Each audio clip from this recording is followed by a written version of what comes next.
Hey guys, welcome back to week 3 of our video interview series. Today we will be interviewing Julia Dees of Dees Insurance Group. I'm Jesse Bauer of Sarasota Gulf Coast Homes. I'm Stephanie Hoyer. And I'm Ryan Robb.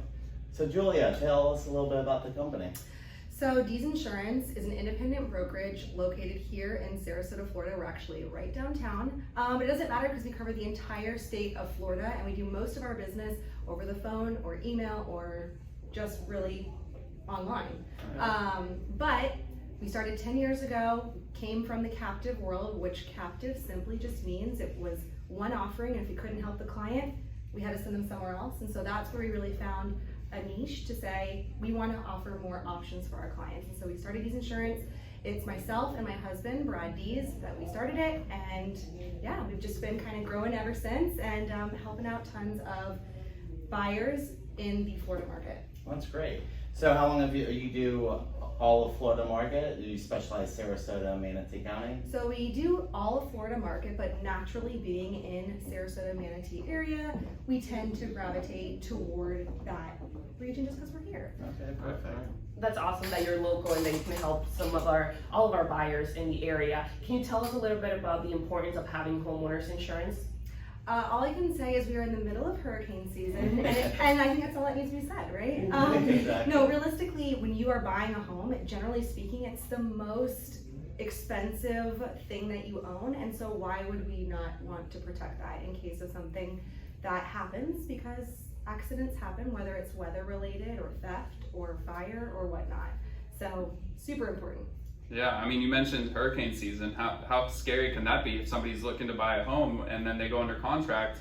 What if they can't get insurance? Can you tell us a little bit about something like that? Yeah, we always find a way to get them insurance because we never want anybody to be uninsured. So definitely during hurricane season, it can be scary, especially those buyers that are coming from out of state. Don't really understand it because they don't have hurricane insurance Exactly. In another state or in the Midwest or wherever. So having that wherewithal going into it and knowing that they're having that coverage during this time is super, super important. Definitely. Well, you made a good point. We do have a lot of out-of-state buyers, and they're not really familiar with, the landscape of Florida. So a lot of questions that we do get asked is about flood insurance. Is flood insurance included in the homeowner's policy, or is it something separate that you need to get? It is something separate, even though if you are supposed to have flood insurance with your home, whether it's for a loan or whatnot, people can tend to think that they're put together, but it's not.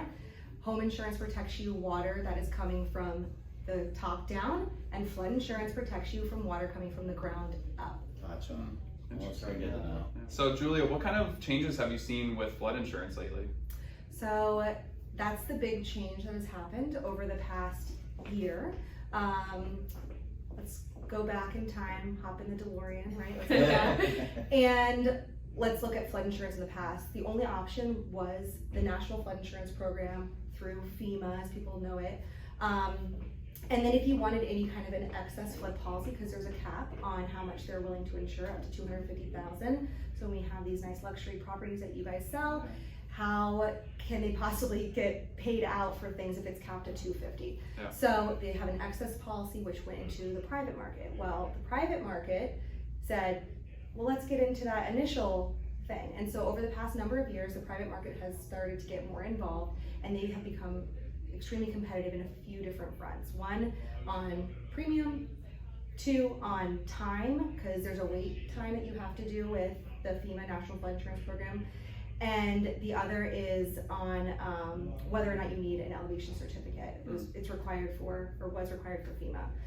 An elevation certificate is not always required now? So it was in the past, but this is part of the change that has happened as of October of 2021. Any new policy, and now April of 2022, is any existing policy. So at this point, anybody with the FEMA policy is now on what they call Flood 2.0, which is an incredibly unique name, right? But basically with that, elevation certificates are no longer required. Okay. The biggest change is that prior to Flood 2.0, so Flood 1.0, was looking at, it needed the elevation certificate, but it was looking at flood zones, and flood zones are no longer looked at when it comes to establishing a premium for a flood insurance policy. anymore with Flood 2.0. And a lot of that is just because it really got to be unfair, especially if we look at areas here locally, like Arlington Park is a great example where you have these 1950s homes, and then next to it's a brand new, build, multi-story build, multi-million-dollar house next to this, 1950s home, but they're paying the same rate for insurance. Now a flood comes, they pay out, this one costs so much more to rebuild than this one, and so the smaller homes were subsidizing the larger. They changed it to try to be more fair and equitable, and so with that, each individual property is assessed for flood insurance, no longer the zones. But the way that zones do matter is for if you have a mortgage, whether it's required for the lender or not required. But as far as coming out with premium, flood insurance does not look at flood zones anymore. Cool to Good to know. know. Are you happy about these changes? I think it is a good thing. Something that I think is really important for buyers to do, and especially with agents like yourselves that are really just in the know, is to get those flood insurance policies from the seller. Right. Because what happened is now that they've changed the Flood 2.0, if your home now should be more, if you don't have that existing flood policy from the seller, you just go up here to the price that it should be, versus if you have that, you get to be put what's on the glide path. And it is it's an incline up here. Oh, okay. So that's a really important thing to have. If there's flood insurance involved and the seller has the policy, just get a copy of the debt page, and then they can enter that glide path. Right. Cool. That's really helpful. Well, I think that's all really important. So what else does homeowners insurance cover from like the ground up? I mean, how much is included in what somebody's paying for? So you have many different coverages, and the few that I'll highlight, you've got your general dwelling coverage, which is the one that you know about, which is basically your home burns down, what's it going to cost to rebuild that home.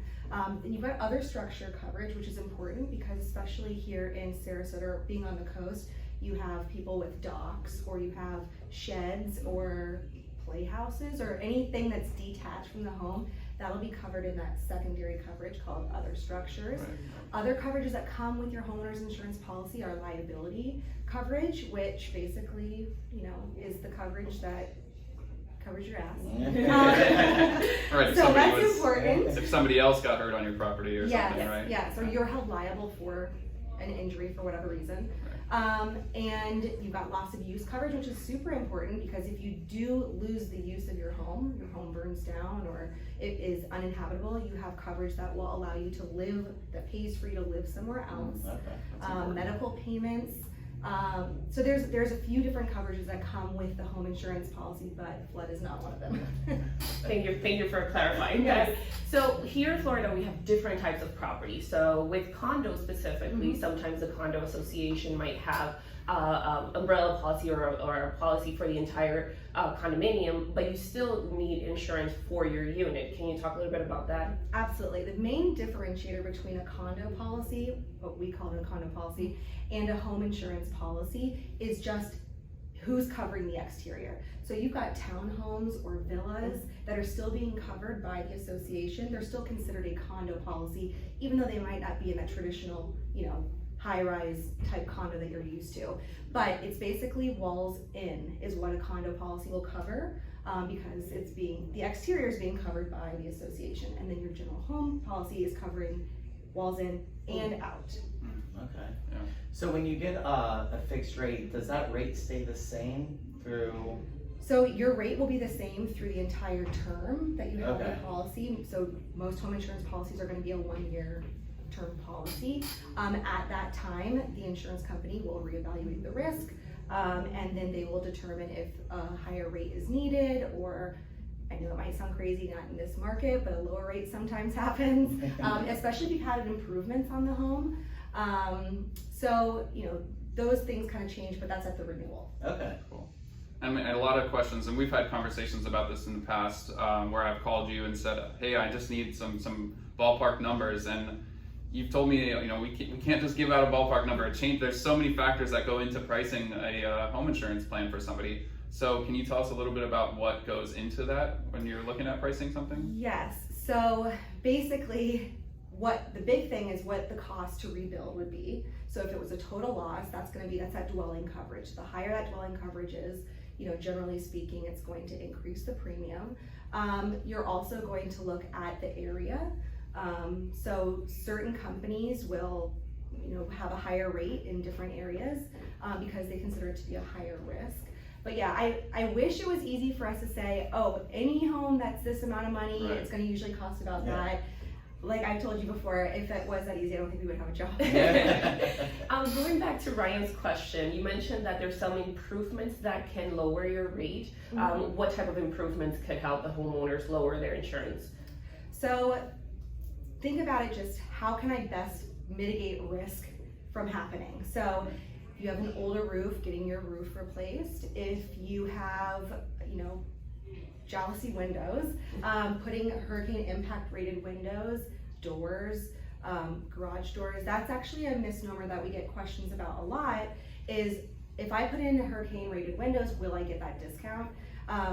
It's called opening protection, and you have to actually have all openings of the home protected up to impact rated. So that even includes a skylight. Oh wow. So front door, garage door, windows, everything, to get the discount. It's an all or nothing type discount. Yeah, so I would imagine security could probably be something if you update security around the home. Security, as far as when you're looking at places to move into, if you have already gated community, that oftentimes has a discount associated with it because it's considered more protected because they are covering you for theft, is a covered name peril. So those types of things, of course, updating anything electrical that needs to be updated if the electrical is not ideal, or your water heater. That's a really big one that companies are sticklers for, is the water heater age, because an older water heater is going to be subject to damaging the home, and water damage is really significant when it comes to claim payout. So I think those types of things, just making sure you maintain your home, take pride in your home and your insurance company respect that. Right, yeah. So, across Florida, we have all kinds of homes. From luxury to the standard small little condos, beachfront, to even, I call it our Sarasota country, but we go out east and you still have cows out there and all kinds of pastures and stuff. So is there anything that you've come across that you found like you can't insure?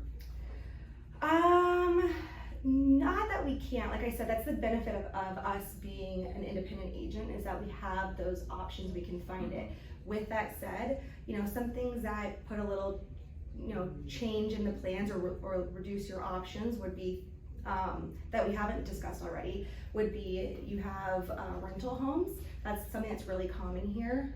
Rental home, depending on how frequently they rent it out. Yeah, investment properties. Investment properties. Some companies don't, they look at that as there's a lot of turnover. They don't like it. Yeah, and some do, and some are fine with it, but just kind of navigating and figuring out what works best. Also in that same realm, a lot of these investors are putting their properties in LLCs, and that's really challenging to find a policy or a company that will take a rental in the name of an LLC. I know it sounds crazy, but that's good to know. Yeah, but these are just some extra little things that we have been encountering a lot lately because of the way that the real estate market has kind of shifted, and we've seen a lot of influx to Florida and investments. Cool.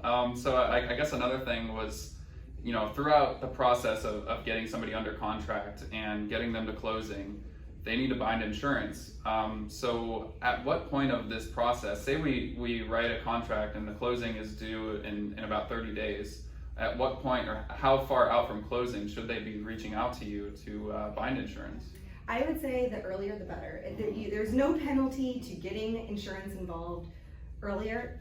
If your closing date changes, we just push out the effective date. You don't actually own the policy until you own the home. Okay. So no issue with that. Obviously, I think it's best after you have a contract, because now if we're just like, it's hard to do quotes just while you're looking at a bunch of properties, but once you have a contract, I think that's a perfect time to get insurance involved. So if they have deficiencies on the 4-point inspection, are they required to get the deficiencies fixed prior to closing, or can they do it at some point after? So it depends on the company and it depends on the deficiency. So when you bring up 4-point, I think it's important for the audience to know what a 4-point is and when you would get one. So a 4-point is going to look at 4 points of the home. It's going to look at the roof, the AC, the electrical, and the plumbing, which I know probably you guys are thinking, and everyone's thinking, we already are looking at that in our general inspection, but the 4-point is going to be a required inspection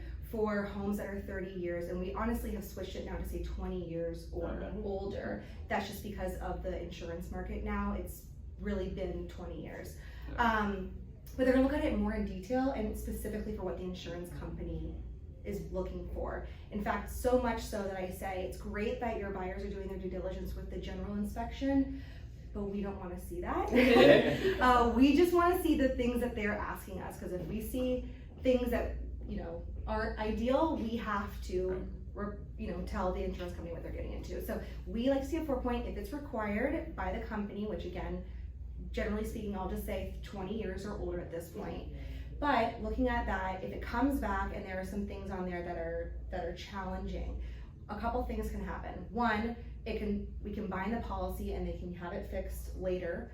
2, it's not that big of a deficiency to where it needs to necessarily be addressed. The premium then goes up to accommodate that, and if that gets changed down the road, then you know it can Be adjusted. improve, it would be adjusted.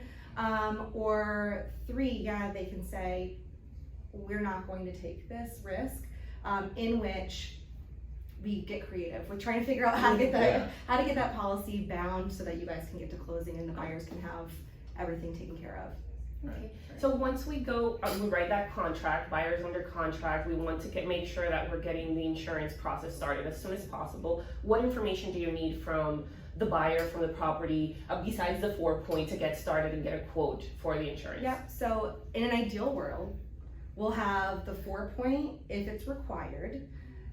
We'll have a wind mitigation inspection, which is never required, but that is going to look at how the risk of wind damage, how well your home is capable of mitigating that risk. It's gonna go in there and give you a discount. So it's never required, but we recommend that for homes that are older than 2002. Homes newer than 2002 are getting that discount automatically applied. So with the wind, so we're gonna have those inspections if we need them or want them. And we're gonna have buyer's name, contact information, obviously the address, but a couple other things that people don't recognize that we need to get a perfect quote is going to be date of birth and current address. And why is that? And it's because of something called an insurance score. And much like everybody's familiar with the credit score, on the back end, insurance companies have an insurance score to kind of evaluate you as an individual. And quite honestly, it's an algorithm that even I don't think Facebook or Instagram could figure out. But they go in and they look at how risky of a person you are. So we can build, you know, a policy for the home, but it will depend on who's buying that home for the rate as well. So it's gonna look at, you know, how many claims you've had, on-time payments. Credit is involved with that, but it's not like a hard hit. It's not affecting them to get to closing or anything like that. So someone extreme like some motocross dirt biker with a big track in the backyard or something, Yeah. they might have a much higher policy because they're living that dangerous life and Yeah, or just that they filed 1,000 claims right. last year. Yeah, yes. So Good to know. Well, there was one other question I wanted to ask you, and I was just curious, you know, as throughout your career doing this, is there anything really funny or crazy story that you can think of that you can, you know, a big insurance claim or something that's come up through a process that you'd like to share? So I'll share a story. I can't necessarily call it funny because it's insurance and well, insurance world, maybe it's funny. Okay, so we had a client that commercial clients, we also do commercial insurance as well for businesses. So we had his business, and it was during hurricane that had come around a couple years ago. And his friend said, you know, would you mind staying at my place, a condo down in Lee County somewhere? would you mind staying at my place just to make sure everything is good? And he said, no problem. Also, he liked the idea that it was impact rated compared to his home, so he obliged. Goes out, buys groceries, puts it on to the stovetop, hits the knob, walks out, and that burnt down the whole unit. Wow. So the whole unit was damaged. Unfortunately, his friend was not insured with us, and so we couldn't help him, but we tried to advise as much as possible on how to get that process started with whoever his carrier was. But yeah, so That's not pretty funny, scary. haha, No, but but definitely hear some- a very interesting situation Yeah, to sure. think about. Yeah, Right. you got And- you let somebody use your home, Right. there's There's risk risk, associated yeah, with Of it. course, So, of course. and good thing he had his insurance. Yeah. Even though he wasn't in town. Well, great. I think that'll about wrap it up. I really wanted to thank you for coming out today. If you guys have, Thank you. yeah, thank you. If you guys have any questions, I'll tag Julia here in the post, and also give her her number and her information, and of course Ryan and Stephanie as well. All our information will be included. So please reach out or drop us any comments if you have any additional questions, and we look forward to seeing you next time.